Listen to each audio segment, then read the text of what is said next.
Good afternoon, all. Today we are going to learn non-aqueous titration. So this is very simple topic. So what do you mean by non-aqueous titration? Non-aqueous titrations means these are the types of titrations in which the weakly acidic or weakly basic substance that is titrated using non-aqueous solvents to get sharp end points. So the titrations we cannot perform in aqueous medium because when we are performing it in aqueous medium we will not get sharp end points. So here the compounds will be insoluble in water but they are soluble in organic solvents.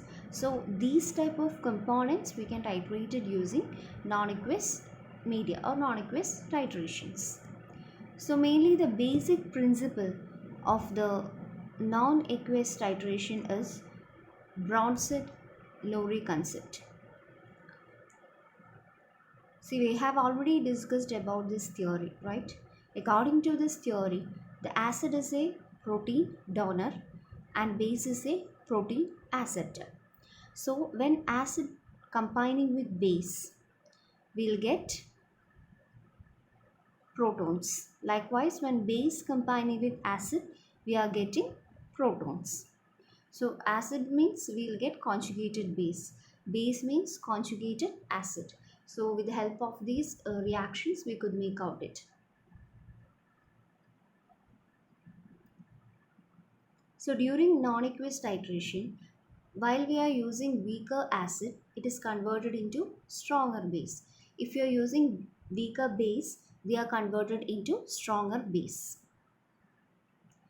Then classification of solvents. So there are four types of solvents: aprotic solvents, protogenic solvents, protophilic solvents, amphiprotic solvents. Actually, we select solvents based on three factors. One is solubility, another one is nature, and final one is reactivity. So what is aprotic solvents?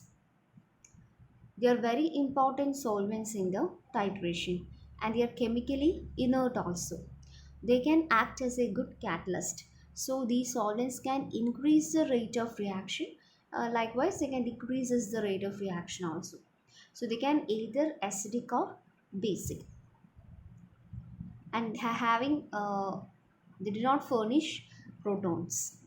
They having low polarity, low dielectrical constant because they have due to poor donor power, they do not react with either acids or bases. Hence, they do not promote ionization. Examples of aprotic solvents is benzene, carbon tetrachloride, chloroform, etc. We can go through an example. See, this is picric acid. So, when picric acid in benzene, it gives us colorless solution. But it become yellow color on addition of aniline. This is because aniline will donate its proton and they will function as an acid. So yellow color is due to the formation of this picric ion.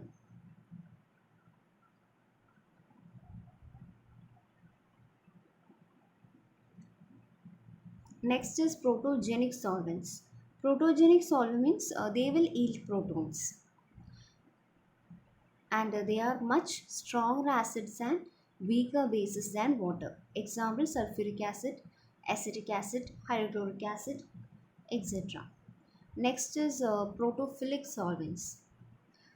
Protophilic solvents means they are basic in character and they have good affinity for protons. There are two types of solvents here. They are strongly basic or weakly basic. Strongly basic solvent means they have stronger tendency to acid proton, and weakly basic solvent means they having weaker tendency to accept protons. So strongly basic solvent we can call it as leveling solvent. This strongly basic solvent, they can accept proton from any acid or any, that means either weak or strong, they can accept proton. So this is called a leveling effect. On the other hand, weakly basic solvent, we can call it as differentiating solvent, and they having weaker tendency to accept proton. So they can accept proton only from stronger acids, only from stronger acidic substance. They cannot accept any proton from weaker acids. So that is called differentiating effect.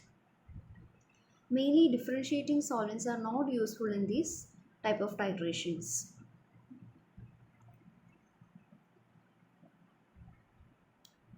So an example is perchloric acid and acetic acid. They are used in the titration of weak bases. Then amphiprotic solvents. See, amphiprotic solvents means they can both protogenic and protophilic properties. Example, water, acetic acid, etc. So they can either behave as acid or base. An example is acetic acid. See, when acetic acid dissociates, we will get these reaction. So proton is liberated, hence it become acidic. Then we are taking perchloric acid. So here the proton is liberated, and this liberated proton is donated to acetic acid, and this is the reaction.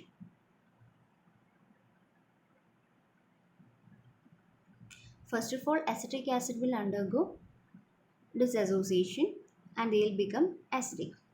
Then perchloric acid undergo reaction and they'll proton is liberated, and that proton is donated to acetic acid. Then advantages of non-aqueous titration. So it is mainly used for the analysis of the drugs and chemicals, mainly sulfur drug groups.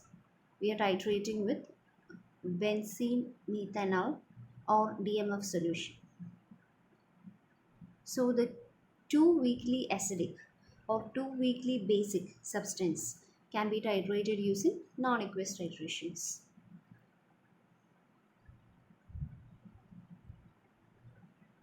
Mainly example, phenols can be titrated with ethylene diamine.